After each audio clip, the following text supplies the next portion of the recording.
ఉలవల్ని పశువులకు గుగ్గిళ్ళుగా పెట్టడానికి మాత్రమే ఎక్కువగా ఉపయోగిస్తూ ఉంటాం మనం. కానీ వాటికి అమోఘమైన ఔషధ గుణాలున్నాయి. ఉలవలు తెలుపు, ఎరుపు, నలుపు ఇలా 3 రంగుల్లో దొరుకుతాయి. వీటిలో నల్ల ఉలవలు ఎక్కువ శ్రేష్టమని శాస్త్రవేత్తలు చెప్తున్నారు. మిగతా 2 కూడా వాడుకోవచ్చు. అవి కూడా మంచి ఫలితాలిస్తాయి. ఉలవలు శరీరానికి బాగా వేడిని కలిగిస్తాయి. కానీ వాతాన్ని, జలుబుని, భారాన్ని తగ్గించి శరీరాన్ని తేలికపరుస్తాయి. ఊపిరికుట్టు నొప్పిని తగ్గిస్తాయి. మూత్రం ఫ్రీగా నడిచేలా చేస్తాయి. మూత్రపిండాల్లో ఏర్పడే రాళ్లను కరిగించడానికి సహాయపడతాయి.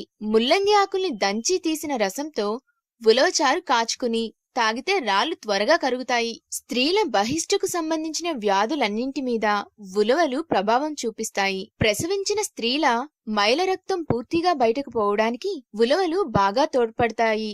బహిష్టు అయినప్పుడు ఉలవలు తీసుకుంటే ఋతురక్తం బాగవుతుంది. ఇలా ఋతురక్తం సరిగ్గా కానివారు మాత్రమే ఉలవలు తీసుకోవాలి. ఉలవల్ని చారులుగా కాచుకొని తీసుకోవడం వల్ల అనేక రకమైన వ్యాధులను నివారించుకోవచ్చు. ఉలవల్ని ఉడికించి గుగ్గిలుగా తీసుకోవడం వల్ల శరీరంలో అధికంగా ఉన్న కొవ్వును కరిగించుకోవచ్చు. దీని వలన శరీరంలో అధిక బరువు తగ్గి దృఢత్వం ఏర్పడుతుంది.